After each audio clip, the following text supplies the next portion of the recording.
Welcome to White Witch Alchemy. Today is Tarot Tuesday, and that means we're doing a tarot reading. Today's reading is about how do people perceive you? How do people see you? You can pick different kinds of groups of people that are around you or one specific person and then pick a pile. We have 3 piles to choose from. I'll show you from above. We have pile number 1, pile number 2, and pile number 3. I'll give you a moment to choose from these. And I'll continue with pile number one. Pile number one. Before we start, if you're interested in a personal reading, you can email me and we can arrange something together. Now let's see how people perceive you. Oh wow, we have 2 beautiful cards. We have Knight of Cups and the Queen of Cups. How do people perceive you? Well, 2 Cups cards are very easy to read because you are very loving. People perceive you as very loving or romantic or kind of this light-hearted person who is not afraid to love and express their love. They can see it in the littlest actions. Maybe one of your love languages is acts of service, and they constantly get these acts of service or things that are so well thought, and they're in awe that you even thought of those things because they're very little details or very niche interests of theirs that nobody else caught before, um, or thought of it before. I see you being very mindful of where you go. I'm getting, I don't know, I'm looking at this card and I'm really attracted by the horse. They have blue eyes, so maybe you have blue eyes. This is very random. And I have also like a really blonde woman here, but I really see blue eyes. Or light eyes, I would say.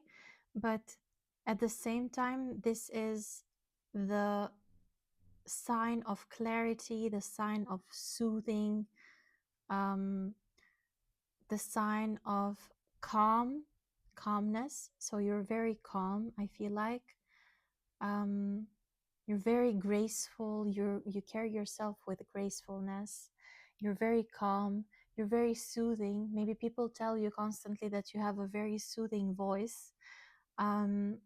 Maybe you are a yoga teacher, I'm getting, or maybe you do yoga, because this person is very easy to talk with. You are very easy to talk with. You are this person that kind of gives of a nurturing feeling. You're very nurturing. As I said, part of your love language could be, or one of your love languages could be acts of service, because you have this nurturing energy that you want to take care of everyone and everyone feels safe around you. Or their first instinct is to give you a hug.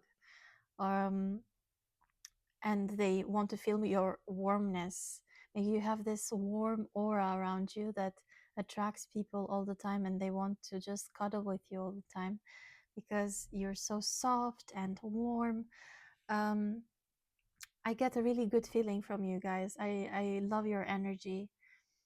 People see you as also very emotionally intelligent.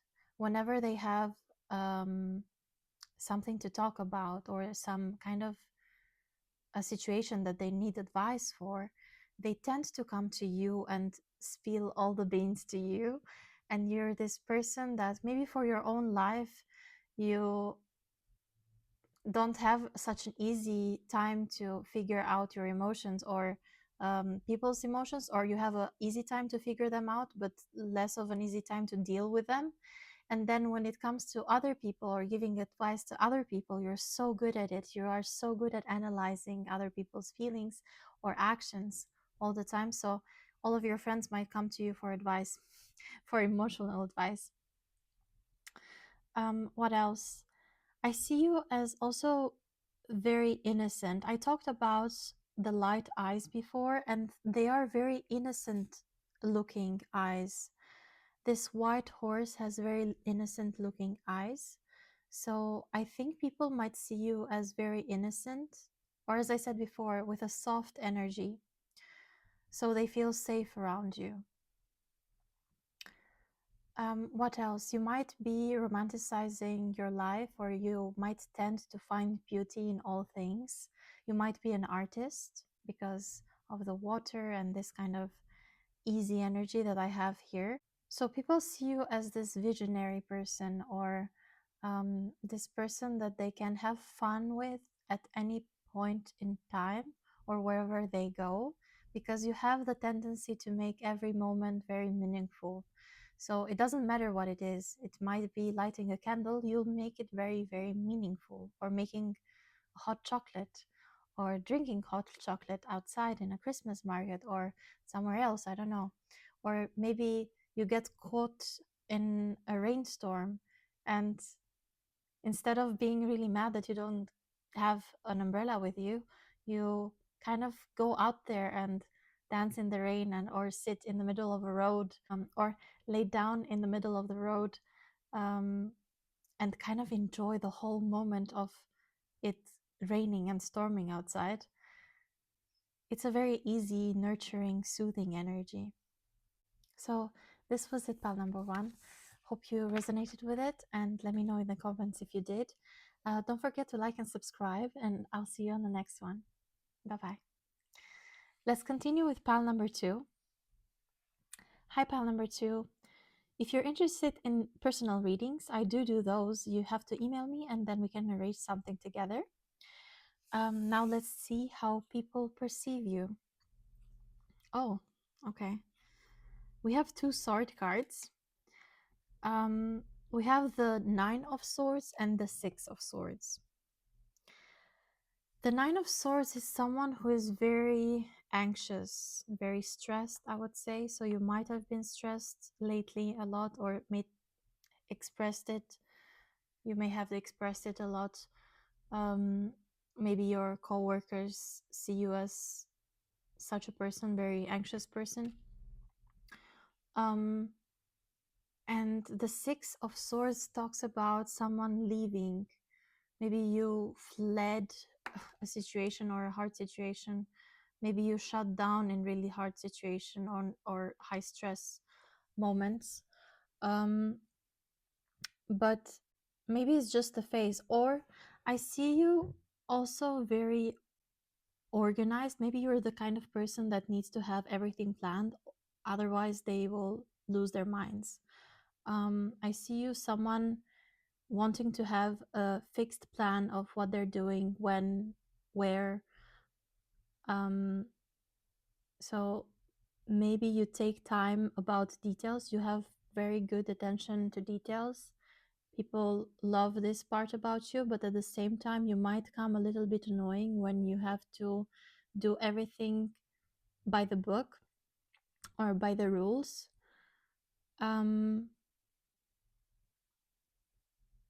Yeah, this person is up at night thinking about everything or overthinking.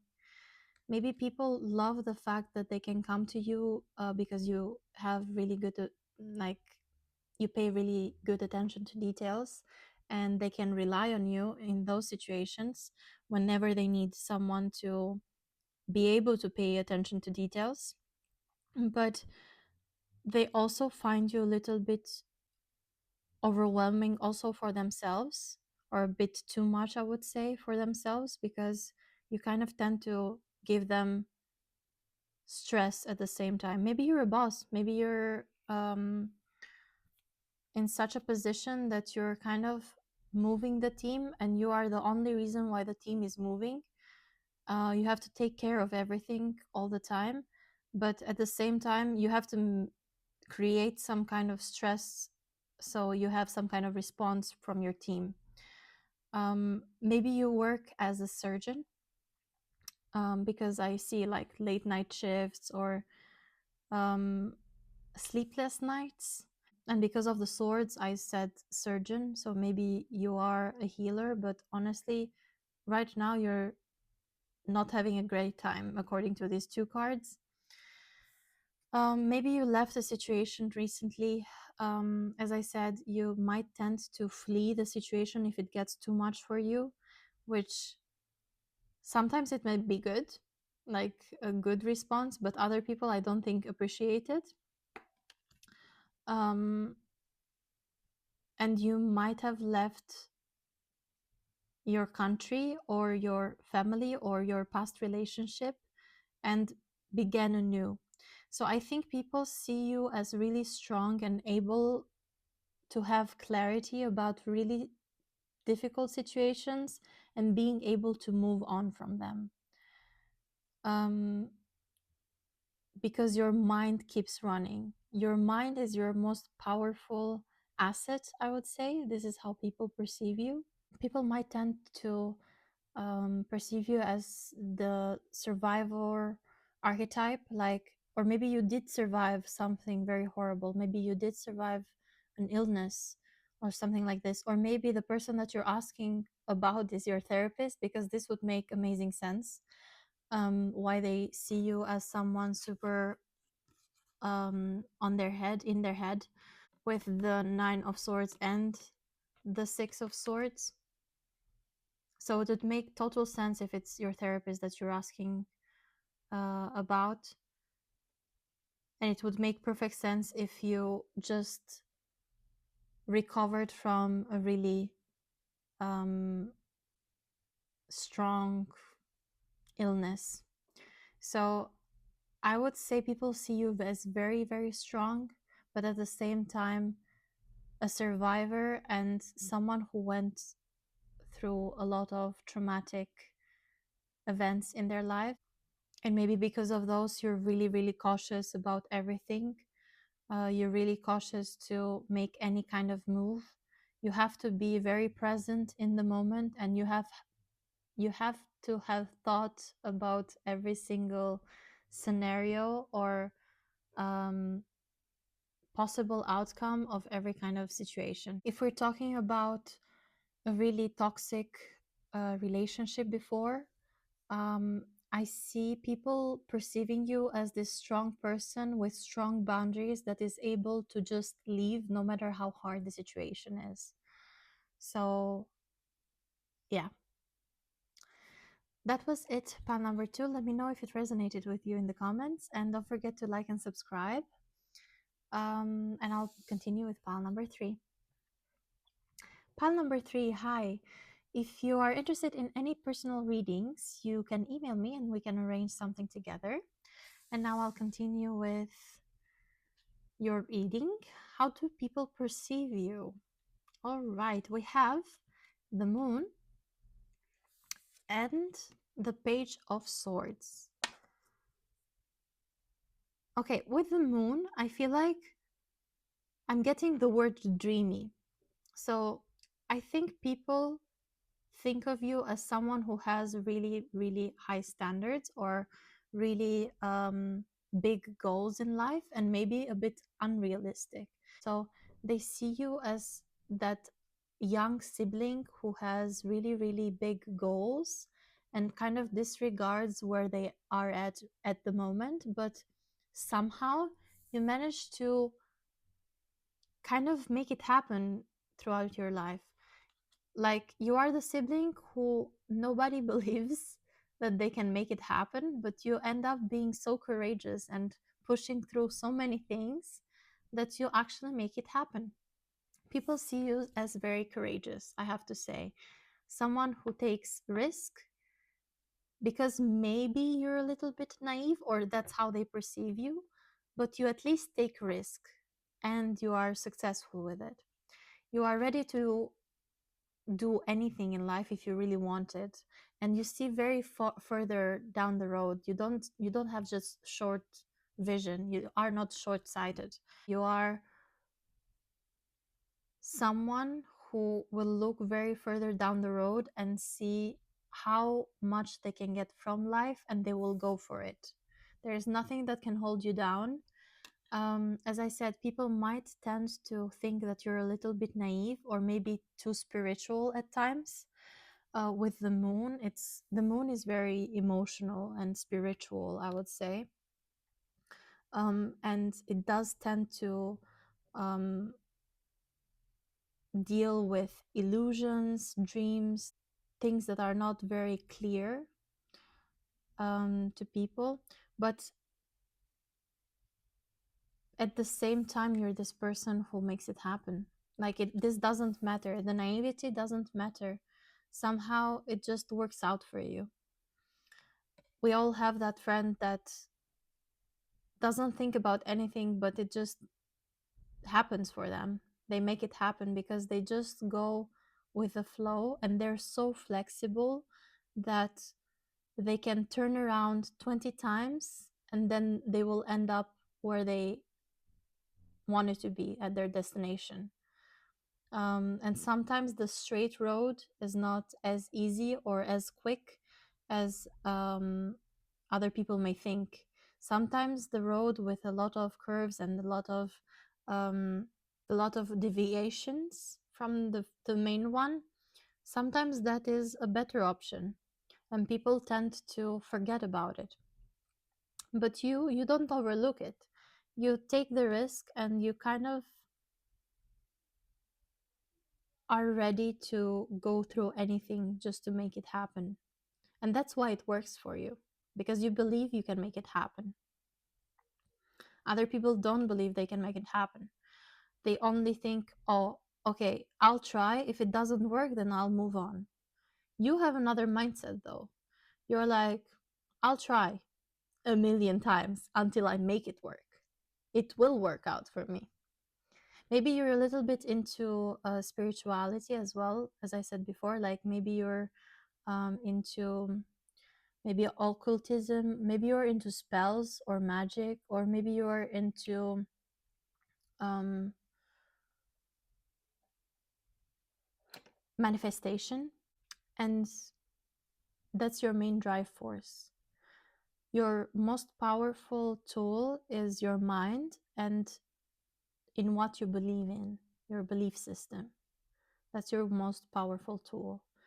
People may think that because you're spiritual, you are naive and you don't think about um, the practicality of things, materialism, and so on.